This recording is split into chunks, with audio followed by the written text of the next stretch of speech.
चलिए सेक्शन 30 पर आ जाते हैं। सेक्शन 30 की बात करते हैं। कल हम लोगों ने सेक्शन 30 किया था।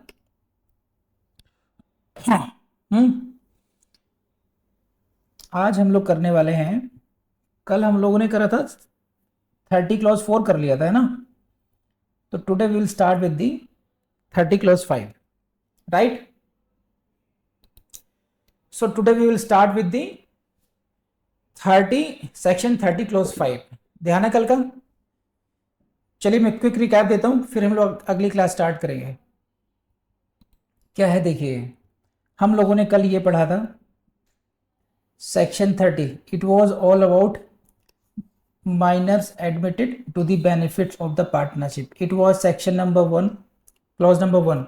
A person who is a minor a person who is a minor may not be a partner in a firm.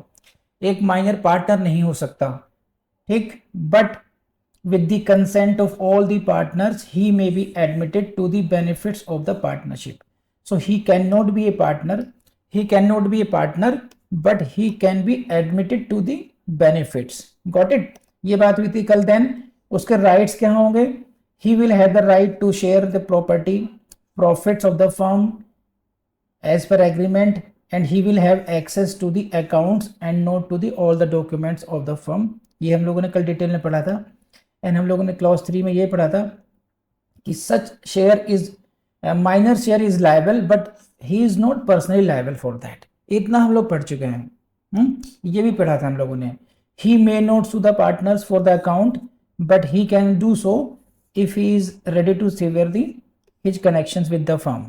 ये सब हम लोगों ने पढ़ा था। आज हम लोग बात करेंगे 30 क्लॉज 5 पर। तो this is the question, option on attaining the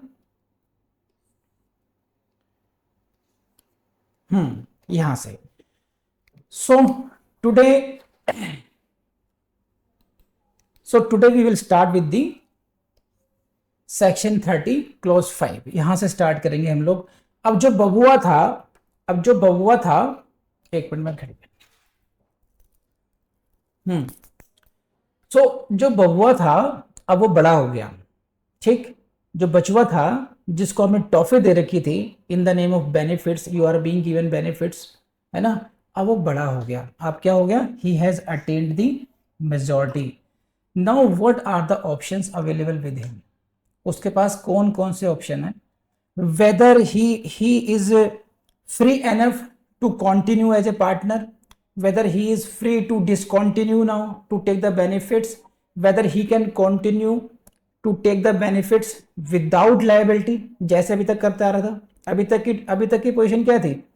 he was taking benefits but he was not personally liable, और उसके राइट्स भी रेस्ट्रिक्टेड थे। His rights were restricted to the extent of access to the accounts only। तो rights limited थे, benefits available थे, लेकिन liability towards third party personal level पर zero थी। उसका शेयर तो लायबल था लेकिन पर्सनल लायबिलिटी नहीं थी। अब क्योंकि ये बच्चा बड़ा हो गया है, मेजॉरिटी अटेन कर चुका है, तो अब उसके पास कौन कौन से ऑप्शंस हैं और इसी के सभी कॉन्सिक्वेंसेस को आप डील करेंगे 30 क्लॉज 5, 6, 7, 8 एंड 9 में। तो ये 5 क्लॉजेस हैं इसमें, 5 से लेकर 9 तक, ये इसी को डील करती हैं, डिफरेंट एस्पेक्ट्स को। Every clause is very important. Important mains के लिए तो है ही है, हम बात कर चुके हैं, प्रीलिम्स के लिए भी है। तो please go to the 30 clause 5। You see this now. At any time of his at any time, please highlight this, within 6 months, at any time within 6 months of his attaining majority or of his obtaining the knowledge that he had been admitted to the benefits of the partnership, whichever date is later, such person may give public notice that he has elected to become he has elected not to become a partner in the firm। तो मैं इसको समझाता हूँ, एक reading दी मैंने आपके लिए, है क्या देखिए।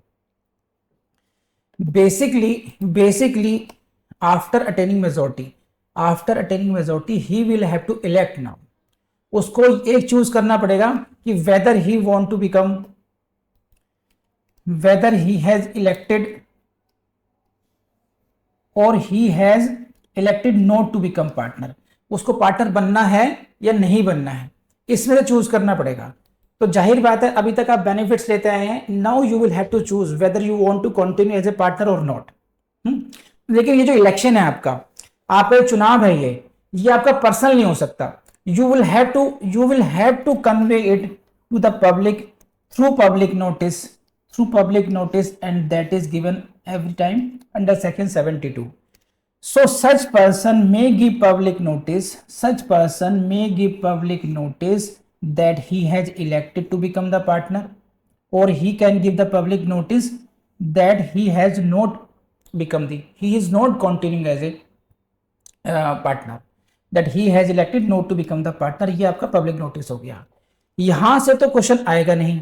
अब ये जो नोटिस की जो टाइमिंग्स है, यहां से क्वेश्चन आपको आएगा कि जो पब्लिक नोटिस देने का टाइमिंग्स क्या है और वो जो 6 मंथ्स है वो कहां से कंटिन्यू करेंगे, यहां से प्रीलिम्स में क्वेश्चन आएगा। एंड प्लीज सी दिस, बहुत अच्छी तरीके देखना, स्लाइड्स मैंने बहुत मेहनत से बनाई है आपके लिए।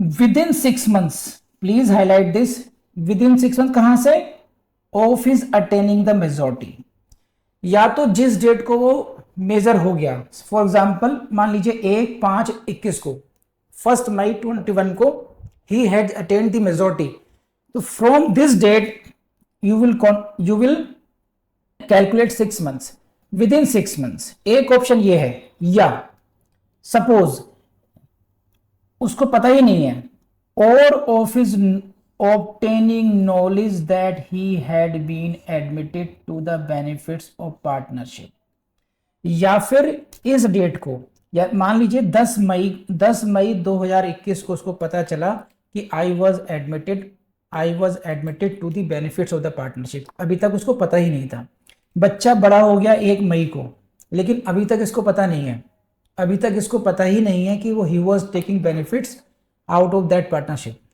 इसको पता कब चला, 10 दिन बाद चला पता। 10 मई को उसको पता चला कि मेरे अकाउंट में जो पैसे आ रहे हैं वो किसी पार्टनरशिप फर्म से आ रहे हैं।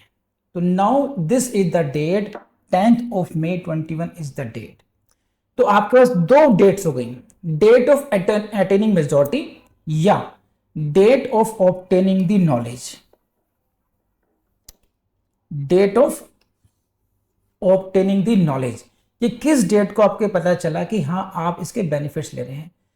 तो इन डेट से आप कैलकुलेट करेंगे 6 months. Within 6 month you will have to, within 6 months you will have to give public notice. And यहीं से आपका क्वेश्चन प्लेन्स में आता है कि ये जो ये 6 मंथ्स का टाइम है ये कौन सी डेट से कैलकुलेट करते हैं। तो it is either from the date of attaining majority और it is the date of obtaining knowledge, and again whichever date is later, जो भी डेट बात की होगी उस डेट से कैलकुलेट करेंगे आप ये। ठीक है, तो अगर आपको पता चला यहाँ से तो यहाँ से कैलकुलेट करेंगे 6 मंथ्स, और अगर 10th को आपको पता चला है तो यहाँ से कैलकुलेट करेंगे। एंड पब्लिक नोटिस किस बात का दिया जाएगा आपका, पब्लिक नोटिस आप इस बात का देंगे that he has elected to become partner or he has elected not to become the partner of the firm। ठीक, and then such notice shall determine his position as regards the firm। इस notice से ही उसकी position का determination होगा finally, whether he should be considered a partner or not। तो I believe कि आपने सब नोट कर लिया हो कहाँ से क्वेश्चंस आएंगे। So this is the first requirement कि पब्लिक नोटिस देना पड़ेगा। बट ये भी हो सकता है then there should be consequence of not following this provision। and if you are not giving the public notice, then what will be the question? It was required that you should have given the public notice। आपको public notice देना चाहिए, but if you fail to do that, what would be the consequence? Again this is technical point। and देखिए इसमें मैं कह रहा हूँ आपको, जैसे पोजीशन ऑफ माइनर है section 30, how many clauses you will C, 9 clauses. ये अपने आप में इतना इलेबोरेटेड सेक्शन है, इसमें अननेसेसरी के केस लॉज यहाँ से वहाँ से इनकॉर्पोरेट करने की कोशिश मत करना। इतने डिटेल्ड लॉ डिफाइंड है इसमें, 1-2 जो केस लॉज आ गए वही बहुत है बस, ठीक है, जो मैं डिस्कस कर चुका हूँ। तो बहुत ज्यादा इसमें इस वाले क्वेश्चन में केस लॉस के पीछे मत भागना। जो केस लॉस मैं डिस्कस कर रहा हूँ वो मोर देन सफिशिएंट है आपके मेंस के लिए, ठीक है, ये ध्यान रखना बात ये। बस इन्हीं बातों को आपने समझाना है अच्छी तरीके से। पढ़िए अगला जरा, proviso. But if he fails to give such notice, provided that if he fails to give such notice, he shall become a partner in the firm on the expiry of 6 months. Please write before prelims here कि अगर वो failure है, उसका वो notice नहीं दे पाता है, तो उसका कॉन्सिक्वेंस ये होगा, he shall become a partner in the firm, he shall be deemed to have decided that he elected to continue as a partner। तो अगर फेलियर होगा इसमें, अगर वो उसको नहीं करता है, यही है इसके कॉन्सिक्वेंसेस, यही टेक्निकलिटीज है। नंबर 1, तो what is the position, if after attaining the majority you will have to give the public notice, in that case you will elect that whether you want to become the partner or you don't want to become the partner, and if you fail to give that public notice, in that case he shall be deemed to be partner, he shall become partner automatically। ये मान ली जाएगा कि वो partner है, उसने first option अपना try कर लिया कि ना वो पार्टनर बन चुका है इसका। तो इट मीन्स क्या हुआ कि अगर आपको पार्टनर नहीं बनना है, सब कुछ कीजिए, आप ही माइनर हैं, है ना, सौरभ बॉस माइनर, अगर सौरभ बॉस माइनर है और ये चाहता है कि मैं पार्टनर के रूप में कंटिन्यू करूं, तो नोटिस देने की जरूरत नहीं है, क्योंकि automatically he will be considered as partner after the expiry of 6 months. ये ध्यान रखना, ये इसको मत भूलना आप लोग कि कौन सी डेट पर वो ये ऐसा माना जाएगा, on the expiry of 6 months automatically है। कब होगा, इफ ही फेल्स। ये अगर उसको नहीं बनना है, पार्टनर नहीं बनना है, तो what is the requirement, he must give public notice. Repeatedly क्यों कह रहा हूं यहां पर मैं, क्वेश्चन यहां से पूछे जाएंगे इसके, क्योंकि कॉन्सिक्वेंस पब्लिक नोटिस नहीं देने का कॉन्सिक्वेंस क्या होगा, you can expect question from that, and also you will see the question 99.99% you will see the question from this fact कि the calculation of 6 months कहां से होगी, 6 months from the date of attaining majority है, या obtaining the knowledge that he was admitted to the benefits of this, which date is later। जो उसकी calculation है, एक डेट हमारे पास क्या आई, he attained the majority on 1st May and he obtained that knowledge that he is already admitted to the benefits on the 10th of May। तो this date is later date, 10th of May। तो you will calculate 6 months from this date, not from the 1st May। तो इसकी technicality से question आपको मिलेगा, कर लेंगे आप लोग अब, anyone. So basically you will see, in case of failure to give such notice there is a presumption that he wants to become a partner. This is the gist of this, in case of failure there is presumption that he wants to become partner, and this is the question, Haryana Judicial Services। You see the question, a minor who has been admitted to the benefits of the partnership under 3050 on attaining majority has to exercise an option to stay or leave the firm within, देखो मैंने कहा था ना 6 months पर, तो 6 months of attaining majority, तो और कोई ऑप्शन ही नहीं है, तो answer is this. Similarly, within how many months, again same question, 6 months। Next, according to section 30, at any time within 6 months, ठीक, a minor can elect to become or not to become a partner, ये पूरी बात आ गई। And now इस question कहां से पूछा, देखो, such option is exercised by giving a public notice, हाँ या ना।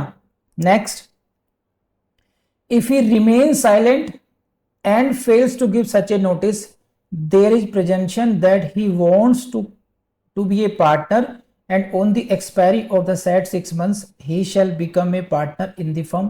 ये बात भी सही है। If he did not exercise the option, he will be deemed to become a partner in the firm। ये बात भी सही है। और लास्ट में all are correct। और क्वेश्चन कहां से है, डीजीएस में।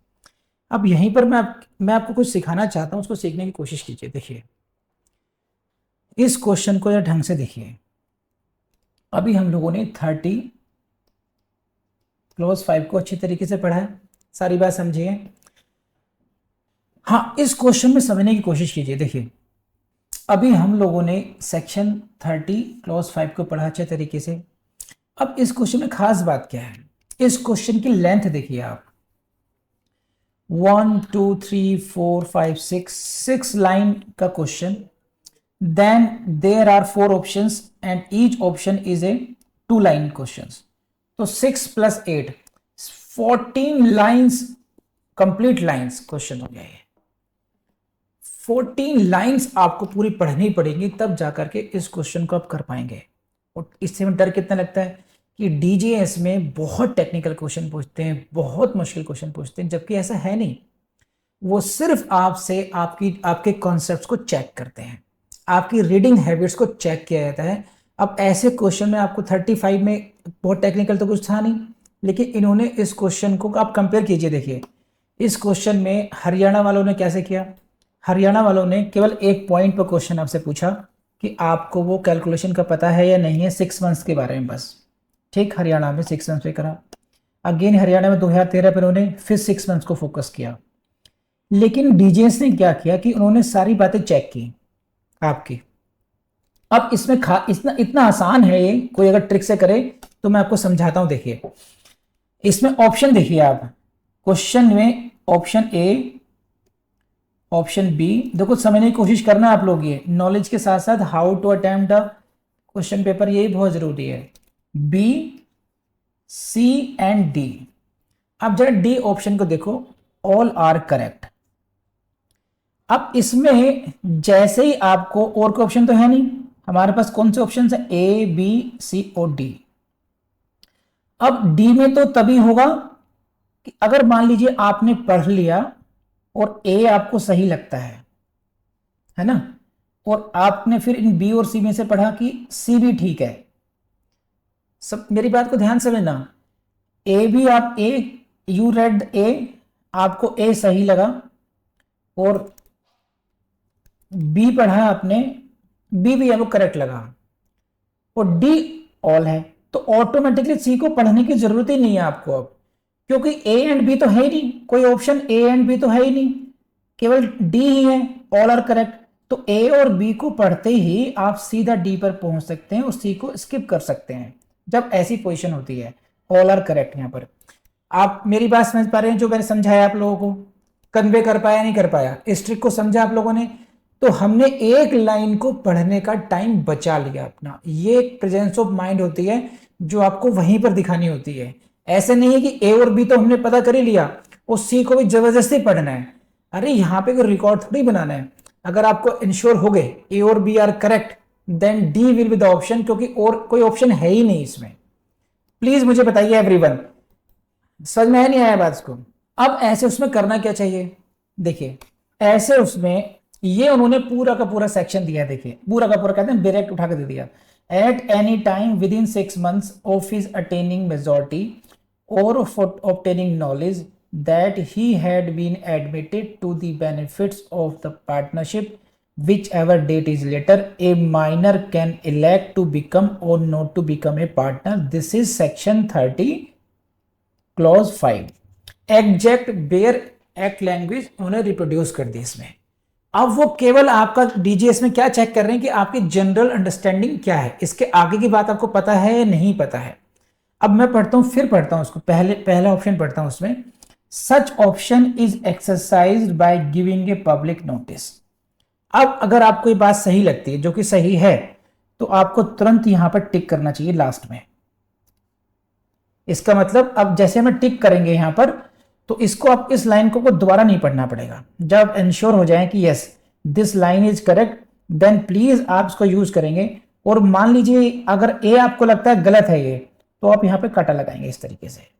ये एक प्रैक्टिस होनी चाहिए आपकी। अब आगे बढ़ते हैं, अब बी पढ़ते हैं।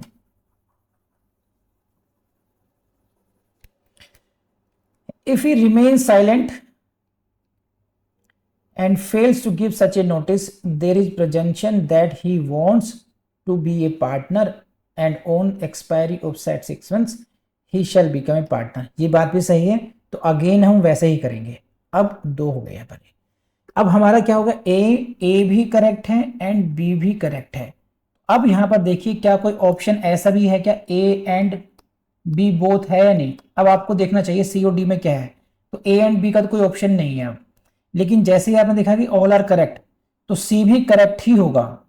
अगर यहां पर ई ऑप्शन ये होता कि ए बी, या ऑप्शन ऐसे होते ए और सी, तब आपको सब पढ़ना पड़ता। यहां पर हम सीधा डी लगा सकते हैं। तो एक तो मैंने आपको इसमें यह बताया कि आपको इस तरीके से साइड में टिक लगानी चाहिए, अगर यह वो गलत है तो गलत लगानी चाहिए, इस तरीके से कर लेंगे आप लोग। तो ये एक ट्रिक मैंने समझाई साथ ही साथ में, और ये समझाया कि डीजीएस का जो एग्जाम है कोई बहुत मुश्किल एग्जाम नहीं होता है, वो हरियाणा का भी एग्जाम कोई मुश्किल एग्जाम नहीं होता है। सिर्फ और सिर्फ इसमें आपको रीडिंग चाहिए और अंडरस्टैंडिंग अच्छी होनी चाहिए बस। यहाँ पर फैक्चुअल इन्फॉर्मेशन नहीं पूछी उन्होंने 6 मंथ किस डेट से कैलकुलेट करेंगे, ये से टेक्निकलिटी नहीं, उन्होंने पूरा पूरा लॉ समझा आपसे कि हाँ आपको पूरा लॉ आता है या नहीं आता है। और मैं आपको बहुत डिटेल में हर बात को बहुत तरीके से समझाता हूँ। वैसे याद रखेंगे तो काम आपका कोई से भी एग्जाम नहीं रुकेगा, ना हरियाणा रुकेगा, ना पंजाब, ना ही कोई से भी स्टेट का नहीं रुकेगा। तो इन बातों को ध्यान रखना आप लोग, ये है ठीक। आगे बढ़े, चलिए आगे बढ़ते हैं। Now I come to the next part. This is 4.2.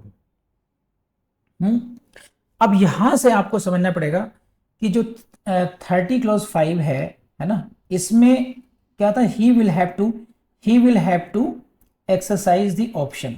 लेकिन again there is a technical, यहां पर एक केस लॉ आएगा अभी, यहां पर शिव गौड़ा वर्सेस चंद्रकांता का। उसी का कहां पर लाएंगे कि it is necessary that the firm must be in existence when the minor attains the age of majority। जिस तरीके से ये जरूरी था कि at the time when the minor is to be admitted to the benefits partnership must exist, ये हमने पढ़ा था ना कि उस समय कब, जब किसी माइनर को एडमिट करना हो बेनिफिट्स के लिए, पार्टनरशिप एग्जिस्ट करनी चाहिए। ठीक उसी तरह जब उस माइनर को ये ऑप्शन एक्सरसाइज करना हो कि टू बिकम पार्टनर और not to become partner, at least partnership exist करनी चाहिए। अगर पार्टनरशिप एग्जिस्ट ही नहीं करती, पार्टनरशिप फर्म उस डेट पर एग्जिस्ट ही नहीं करती, then the question of exercise of option does not arise. आप समझ रहे हैं बात को? नहीं समझे हैं तो पेशेंस रखिए, इस केस को पढ़ते हैं हम लोग शिव गौड़ा को, यहां से आपको समझ में आएगी बात। केस का नाम है शिव गौड़ा वर्सेस चंद्रकांता। इंपॉर्टेंट है, प्रीलिम्स में तो शायद ही पूछा जाएगा आपसे। प्रीलिम्स में क्या पूछा जाएगा, इसके फैक्ट्स पर से क्वेश्चन पूछ सकते हैं। मेंस में क्या पूछ सकते हैं, इसके फैक्ट्स पर प्रॉब्लम पूछ सकते हैं आपसे। और अगर मेंस में जनरल क्वेश्चन आए आपसे कि राइट शॉर्ट नोट या वो डिटेल में क्वेश्चन आए, तब आप शिव गौड़ा को आप एक्सप्लेन करेंगे। अब उसमें भी क्या है, देखिए अगर आपका क्वेश्चन 10 मार्क्स का है, 15 मार्क्स का है, मतलब लेंथी क्वेश्चन लिखना है, तो शिव गौड़ा के आपको फैक्ट्स लिखने चाहिए, ठीक। और नहीं तो शॉर्ट नोट टाइप लिखना है, तो ये लीगल पॉइंट तो आएगा ही आएगा। It is necessary that the firm must be in existence when the minor attains majority, और ब्रैकेट में लिख देंगे शिव गौड़ा, इस तरीके से शिव गौड़ा पूरा आ गया। तो ये तरीका बताया आपको मैंने मेंस का। मेंस में ध्यान रखना इस तरीके से कि या तो आपको तो as per requirement of the exam, लेकिन शिव गौड़ा के केस को मेंशन जरूर करना पड़ेगा आपको वहां पर, समझे आप। उसमें अगर शॉर्ट नोट टाइप है तो पूरा लॉ लिखिए, उसके ब्रैकेट में आपने केस का नाम मेंशन कर दिया और उसको कर देंगे हम लोग अंडरलाइन। तो उससे क्या होगा, एग्जामर को आइडिया लग जाएगा कि yes he knows the case law as well. लेकिन अगर हमारा ये क्वेश्चन 15 मार्क्स का है, बड़ा क्वेश्चन है, लेंथी क्वेश्चन है, देन फिर हम शिव गौड़ा के फैक्ट्स को लिखेंगे, इन this case it happened like this करके, समझे आप लोग। तो मैं लगातार आपको प्रीलिम्स कैसे अटेम्प्ट करना चाहिए, लगातार मैं आपको हर पॉइंट पे जहां जहां मुझे लगता है, क्योंकि बहुत सारे रूल्स तभी चलते हैं पता कि हाँ इसमें ये पॉइंट ध्यान रखने का है। तो प्लीज कीप नोटिंग कि मेंस में सर ने हमें कैसे लिखना समझाया है, प्रीलिम्स को हमने कैसे अटेम्प्ट करना चाहिए। इसके लिए अलग से घंटों वाली क्लासेस भी हो सकती हैं, लेकिन उसमें सारे पॉइंट्स कवर नहीं होते हैं इस तरीके से। वो तो टीच करते करते आइडिया आ गया कि ये बात समझानी चाहिए यहाँ पर। तो आप एक काम करना, जो बेयर एक्ट वगैरह तो पढ़ेंगे, आप लोग के पास है ही, सब कुछ लिखा हुआ है। जो मैं ये बातें समझाता हूँ, मेंस कैसे अटेम्प्ट करना है, प्रीलिम्स कैसे अटेम्प्ट करना है, उनको कहीं ना कहीं जरूर हल्का फुल्का आपका नोटेड होना चाहिए, सो दैट आप उसको दोबारा ही पढ़ सकें, वो आपकी प्रैक्टिस में आएगा। चलिए केस लॉ देखिए चंद्रकांता क्या है। In this case partnership firm consisted of A and B. एक पार्टनरशिप फर्म है, उसमें दो पार्टनर हैं A and B. A and B. Chandrakanta was a minor and he was admitted to the benefits of the partnership. This is the situation. So A and B are the partners. ये partnership firm हुई और इन भाई सबको लड्डू दिए गए थे 30 clause 1 में। Got it? What happened? Now the firm had dealings with the appellant. इसे हम कहते हैं थर्ड पार्टी। थर्ड पार्टी से डील कर रहे थे and during those dealings it became indebted to them to the extent of these. अब जैसे ये रुपीज आया 1,72,484, तो अगर फेल होने की गारंटी लेनी है तो इसको भी याद करते रहना, अदरवाइज को अवॉइड करते सकते हैं हम लोग। अब इतना काम कर सकते हैं बस, it became indebted to them, यहां से भी चल जाएगा, क्योंकि केस लॉ जो हम लोग मेंशन करते हैं मेंस में, वहां पर आपको बहुत डिटेल्ड में एकदम बहुत माइन्यूट फैक्ट्स की जरूरत नहीं है, रीजनल फैक्ट्स जाने चाहिए। बस इतना क्या जरूरी है, इंडेप्टेड हो गई है ना, ये जरूरी नहीं कितने का लोन था, उससे कोई मतलब नहीं है, ये ध्यान रखना। तो इसको आप अपने एग्जाम में स्मार्टली छोड़ भी सकते हैं, इतना पर्याप्त लिखते हैं तो ये ठीक। On April this the partnership was dissolved. आप इसको भी डेट को भी अगर भूल जाते हैं कई बार, तो बहुत फर्क नहीं पड़ता है इस बात का, ठीक। It became indebted and later on it was partnership was dissolved. हाँ, ये इसमें इस केस में डेट मेंशन जरूर है, ध्यान रखना, इसमें जरूरी है क्योंकि डेट ऑफ मेजोरिटी की बात है। Partnership was dissolved. Subsequently Chandrakanta attend majority. तो 18/4/51 डिसॉल्व हुई पार्टनरशिप, और उसके बाद में मान लीजिए 19/4/51 कभी भी he attend the majority but did not exercise an option under section 30 clause 5। ये छोड़ दीजिए। अब यहां पर देखो आप सिचुएशन ये है, a person was admitted to the benefits, got it, when he was a minor. उसके मेजॉरिटी अटेन करने से पहले ही फर्म डिसॉल्व हो गई है कि यहां पर ये बात समझने की यहां पर ये है जो मैं पहले समझा रहा था आपको, कि उसने वो मेजर बाद में हो रहा है, उसको इससे पहले कि वो मेजर होता, वो फर्म पहले ही डिसॉल्व हो चुकी है वो। तो जब वो मेजर हुआ, जो उस 30 क्लॉज 5 का जो ऑप्शन है, 30 क्लॉज 5 का जो ऑप्शन है उसकी लैंग्वेज देखिए आप लोग, any time within 6 months of his attaining majority और नॉलेज, है ना। उसके बाद जो ऑप्शन है, ऑप्शन टू डिसाइड, वो कब है, आफ्टर अटेनिंग द मेजॉरिटी, वही है ना। तो उससे पहले अगर फर्म डिसॉल्व हो चुकी, तो फिर वो ऑप्शन किसके लिए ट्राई करेगा भाई। ऑप्शन में क्या करता है कि I want to become partner in this firm. Firm कहाँ है, भगवान के पास, तो कैसे करेगा वो। तो इसी पॉइंट को समझाया गया था यहां पर, जो लीगल पॉइंट था ये था, it is necessary that the firm must be in existence when the minor attains the age of majority। समझे आप। तो ये आपका लीगल पॉइंट था L1 कर लीजिए, L2 जो भी L नाम दें इसको आप। And then what happened, appellants failed to recover the dues from A and B and therefore they brought an action against the Chandrakanta. A और B को सू किया उन्होंने, वहां से पैसे नहीं निकाल पाए, तो उन्होंने कहा कि चंद्रकांता को सू करते हैं, ठीक। and they said what, appellants brought an action against the Chandrakanta. क्यों, क्या कहा उन्होंने कि Chandrakanta had failed to exercise an option under section 30 clause 5 therefore he had become a partner। Main बात ये थी इसमें, इनकी कंटेंशन ये थी कि क्योंकि चंद्रकांता ने 30 क्लॉज 5 का ऑप्शन एक्सरसाइज नहीं किया है and therefore he had become the partner. So in this case it was held that कि नो जो मैं समझा चुका हूं, फॉर्मेलिटी है, पढ़ लीजिए बस।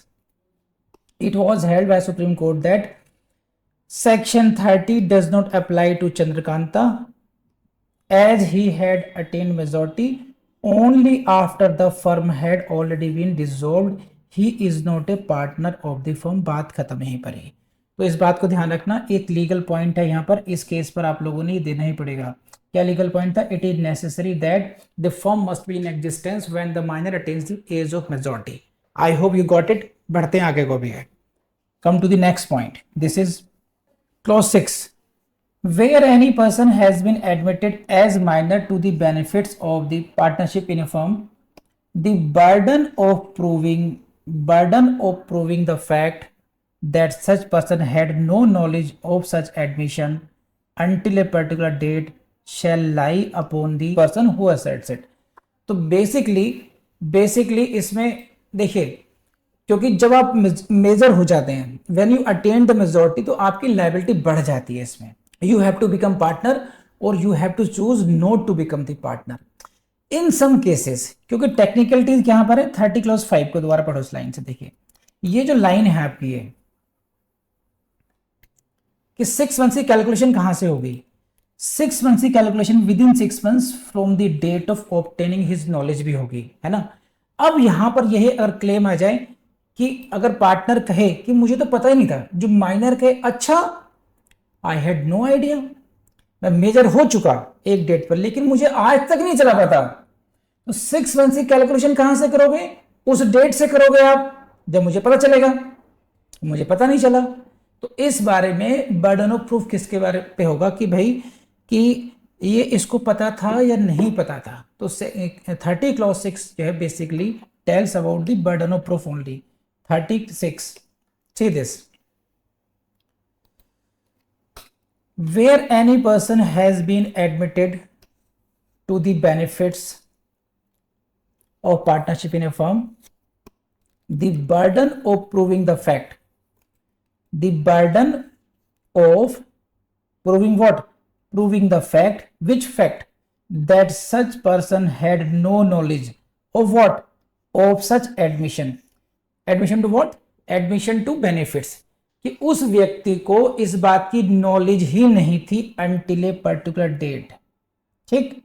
शैल lie on the person asserting that fact, जो व्यक्ति ये कह रहा है कि उसको इस बात की नॉलेज ही नहीं थी, उसी व्यक्ति को ये प्रूव करना पड़ेगा, जिसे कहते हैं बर्डन ऑफ प्रूफ, ठीक। अब एक बात ध्यान रखना, जब अगर आप पढ़ते हैं एविडेंस एक्ट में, इंडियन एविडेंस एक्ट में आपसे एक बात कही जाती है, एक पॉइंट होता है वहां पर क्वेश्चन प्रीलिम्स का, इंडियन एविडेंस एक्ट में आता है कि whether Indian Evidence Act is exhaustive और नॉट।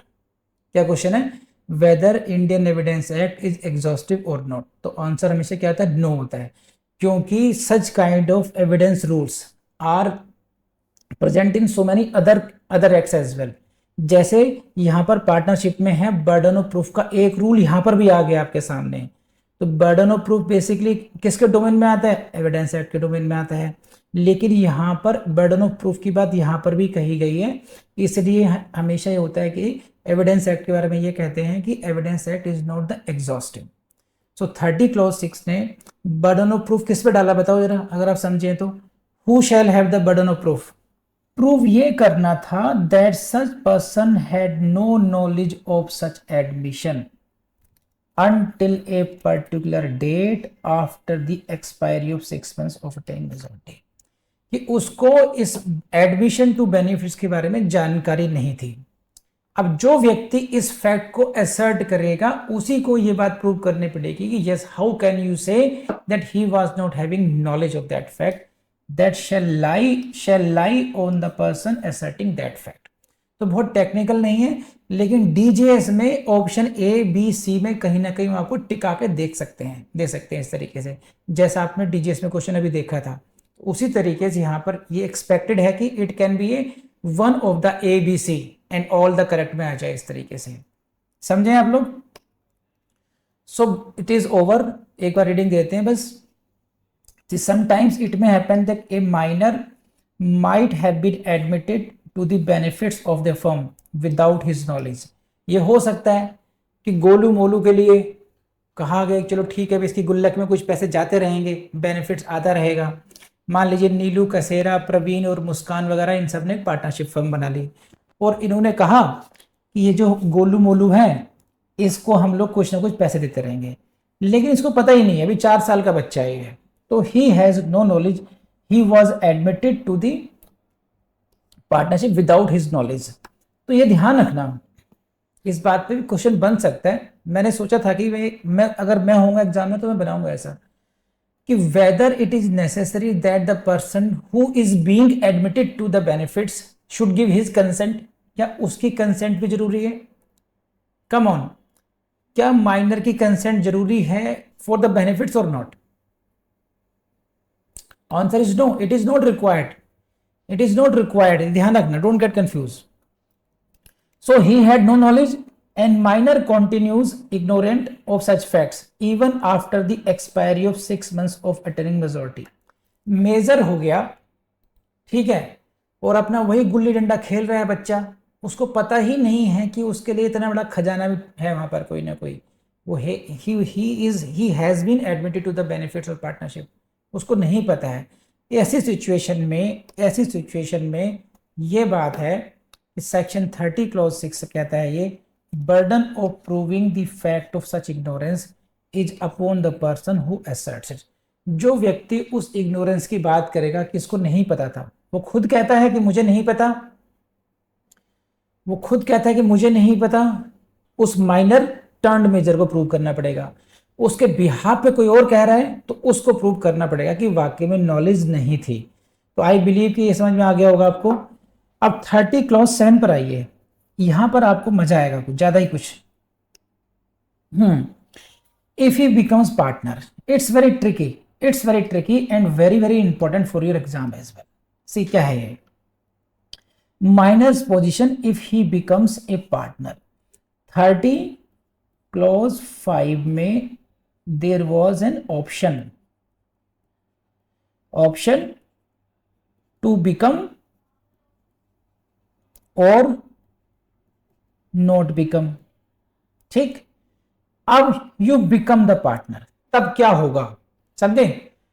तो जो ऑप्शन आपके पास था कि आप पार्टनर बनेंगे या आप पार्टनर नहीं बनना चाहते, you exercise that option, now you have become the partner, ठीक। Then what will happen, please see this, very interesting. And यहां से 100% क्वेश्चन आएगा, 100%। Where such person becomes a partner, he becomes a partner, ठीक। now what will be the consequence, his rights and duties as a minor continue up to the date on which he becomes a partner। जिस date पर वो partner बन जाता है उस date तक उसके सभी rights and liabilities as it is रहेंगे, सही है। But he becomes personally liable to the third parties। ये है, इसको मैं ऐसे समझाता हूं, इस लैंग्वेज से ज्यादा अच्छा है आप इसको समझें। देखिए ये है, यहां से समझ में आएगा आप लोगों को अच्छे तरीके से। Minor's position if he becomes a partner vis-a-vis other partners, his rights continue to be the same, his share in the property, his profits in the firm continue the same as was before becoming so partner। जैसे minority में उसके अगर उसके जेब में 5,000 रुपए आ रहे थे तो अब पार्टनर बन गया, अब क्या फर्क पड़ेगा, 5,000 ही मिलेंगे, समझे। तो जो उसका शेयर पहले था वही कंटिन्यू करेगा, वही उसका प्रॉफिट्स में share in the property, section 14 है ना, शेयर इन प्रॉफिट्स वो सेम रहेगा जो पहले था। अब सिर्फ स्टेटस ये है कि पहले वो पार्टनर नहीं था, अब वो पार्टनर हो गया। अब वो पहले पार्टनर नहीं था, अब वो पार्टनर हो गया। तो विस जो पार्टनर्स हैं देयर इज नो चेंज, समझे। जो विस पार्टनर्स में क्या था कि विस हमारे जो शेयरिंग ऑफ द प्रॉफिट्स था, शेयरिंग ऑफ द प्रॉपर्टी था, वो सेम है। जितना हिस्सा मुझे पहले मिल रहा था आज भी उतना हिस्सा मिलेगा, वो उसमें कहीं कोई दिक्कत नहीं आएगी। दिक्कत आएगी नेक्स्ट में, ये बड़ी जबरदस्त बात है ना। टुवर्ड्स क्रेडिटर्स क्या होगा, now because he has become the partner therefore he becomes personally liable to other part. As other partners. समझे, ये बात है। Now you have become partner, और आप देख चुके हैं पहले से ही कि जो लाइबिलिटी ऑफ पार्टनर क्या है, liability of partner is what, joint and several, unlimited है and may extend to his personal property, same rule becomes applicable to him as well. यहां तक भी आपको कोई दिक्कत नहीं होगी कि नेचुरली है, अगर आप पार्टनर बन गए तो आपके राइट्स एंड ड्यूटीज वो सब कुछ वैसे ही होंगी जैसे अदर पार्टनर्स की होती हैं। लेकिन यहां पर एक बहुत टेक्निकल पॉइंट है, and I should repeat it thrice और 4 times, and that too retrospectively from the date of his admission. ये है killing, this is killing line, becomes personally liable retrospectively. अब इसको समझिए रेट्रोस्पेक्टिवली का मतलब क्या है।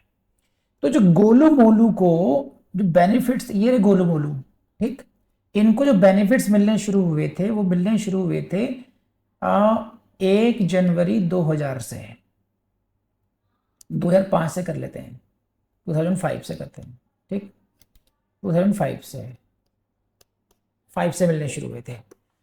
नाउ भाई सब मेजर हो गए। अब सपोज कीजिए ये मेजर हो गए 2021 में मेजर हो गए हैं, सही। तो 1 जुलाई 2021 को, 1 जुलाई 21 को भाई साहब पार्टनर बन गए, पार्टी शार्टी हो गई, नवा से भी पार्टनर है इसमें, सही है। अगले दिन भाई साहब को नोटिस मिल गया कि सर आपको, आप पर जो है 20 लाख का कर्जा है। कि भाई ये क्या मतलब है, मैं आज पार्टनर बनाऊं, एक दिन मुझे हुआ है, 21 लाख का कर्जा कैसे हो गया। कह रहे नहीं सर, एक दिन में नहीं हुआ कर्जा, ये कई साल का, पिछले 10 साल का कर्जा है ये। तो पार्टनर साहब ने कहा, इन गोलू मोलू ने जो पार्टनर बन गए हैं, इन्होंने कहा कि जनाब इससे उसका क्या मतलब, मेरी तो लायबिलिटी आज की डेट से शुरू होनी चाहिए, जिस डेट पे मैं पार्टनर बना। अब जो पीछे के वो थे, जितने भी कांड हैं, ये इनसे भुगतो, मैं नहीं भुगतूंगा। कह रहे ना, ये आपने सेक्शन 30 को ढंग से पढ़ के करना चाहिए था। यही टेक्निकल हिच है, इसमें ध्यान रखना कि अगर कोई गोलू मोलू पार्टनर बनता है तो उसकी liability towards third party retrospectively होती है, जिस डेट को उसका एडमिशन, क्योंकि बेनिफिट्स तुम वहां से लेते आ रहे थे, भले ही आज आप फुल फ्लेजेड पार्टनर आज बने हो, लेकिन इस पार्टनरशिप के बेनिफिट्स आप उस डेट से लेते आ रहे थे। तो इसलिए आपको बैक डेट से ही लायबिलिटीज आनी पड़ेगी, और आपको नहीं ये लायबिलिटी ओन करनी थी तो आप नहीं थे, आपका ऑप्शन था 30 क्लोज 5 में, आप चुपचाप एग्जिट ले जाते कि मुझे पार्टनर बनना ही नहीं है, पिछले अकाउंट्स खुलवाने ही नहीं है अपने नाम पर, बात खत्म, जितने बेनिफिट्स आ गए, now I don't want to continue as a partner in this. तो बात हो जाती खत्म यहीं पर। the moment you accepted to become the partner in this case, you becomes retrospectively liable towards the third parties। तो प्लीज लेट मी नो ये बात समझ में आई नहीं है आपको। एंड यहीं पर आपसे क्वेश्चन लिख लीजिए, P4 प्रीलिम्स, यहां से क्वेश्चन आएगा ही आएगा। where a minor elects to become a partner, he becomes personally liable to third parties for all acts of the firm done since he was admitted to the benefits from the date of his attaining majority from the date of his becoming a partner, DJS 2014। अब both B and C, ये ध्यान रखना कि D option पे हमेशा ध्यान रखना। तो आंसर इज ए, कर लेंगे आप लोग। When a minor who was admitted to the benefits of partnership becomes a partner, he becomes personally liable, or liability commences from date of his first admission to the benefits of partnership। That is why I said to you कि ये बहुत important है उस date से। तो जो date की जो 6 मंथ्स की कैलकुलेशन कौन सी डेट से होगी ध्यान रखना, यहां पर पर्सनल लायबिलिटी कौन सी डेट से कमेंसेस होगी वो भी ध्यान रखना, from the date of admission से होती है। तो ये तो हुआ ऑप्शन कब का हुआ कि जब आपने चुना पार्टनर बन गए आप। लेकिन एक ऑप्शन ये भी हो सकता है कि you don't want to become partner, है ना, you don't want to become partner, ऐसा भी तो हो सकता है। In that case minor's position if he elects not to become partner under go for the section 30 clause 8, where such person elects not to become a partner। ठीक है, अगर उसको पार्टनर नहीं बनना है और ये चुनाव करता है उसको पार्टनर नहीं बनना है, in that case his rights and liabilities shall continue to be those of a minors up to the date on which he gives the public notice। बस P for prelims यहाँ लगा लीजिए कि जिस डेट पर वो पब्लिक नोटिस देता है उस डेट तक उसके राइट्स एंड ड्यूटीज वही रहेंगे जो गोलू मोलू के थे पहले। तो गोलू मोलू को जितना पैसा मिल रहा था उसको तब तक मिलेगा, लेकिन डेट मटेरियल है, डेट ऑफ मेजॉरिटी से मतलब नहीं है, on which he gives public notice. ये इंपॉर्टेंट है इसमें कि अगर उसने कहा कि मुझे नहीं कंटिन्यू करना है तो उसको जो शेयर इन प्रॉपर्टी मिलना था, जो उसकी लायबिलिटीज थी, लायबिलिटीज मतलब लायबिलिटीज ऑफ हिज शेयर थी, वो किस डेट को होंगी, किस डेट तक कंटिन्यू करेंगी, दैट इज मटेरियल। चॉइस क्या हो सकती है कि डेट ऑफ मेजॉरिटी तक या डेट ऑफ पब्लिक नोटिस तक। दिस इज इंपॉर्टेंट, तो प्लीज हाईलाइट कर लीजिएगा। ये डेट ऑफ पब्लिक नोटिस है, जिस डेट को वो up to the date of public notice, please see this, up to the date of public notice, up to the date on which he gives public notice, उस date तक उसके rights and duties continue रहेंगे। कौन से rights and duties? जो as a major उसको available थे पहले। ठीक, his share shall not be liable for the acts of the firm done after the date of the notice। it's very simple, कोई मतलब नहीं। जिस डेट को आपने पब्लिक नोटिस दिया तो हिसाब किताब आपका उसी डेट को खत्म हो जाएगा। उससे बाद के जितने भी क्रियाकलाप हैं, एक्ट्स ऑफ द फर्म हैं, उनके लिए आपकी लायबिलिटी कभी नहीं होगी। एंड अगेन रीड कर देता हूं बस। He shall be entitled to sue the partners for his share and profits in accordance with the subsection 4। तो अगर उसने चुन लिया है, नट शेल में ये कि if he elects not to become the partner, number 1 उसकी rights and liabilities public notice की डेट के बाद में खत्म हो जाएंगी। उसके rights and liabilities will continue up to the public notice date and he becomes entitled to sue, कि मेरा शेयर दे दीजिए, उसके लिए सू कर सकता है। बस इसमें कुछ खास इंपॉर्टेंट बात है नहीं, तो इसलिए आगे बढ़ सकते हैं हम लोग। इसके आगे जो खास बात है आपको जो पढ़नी चाहिए वो है application of doctrine of holding out on minor's attaining majority section 30 clause 9। यहां पर ये बात जरूर है, इसमें देखिए, इसको ऐसे समझिए। If after attaining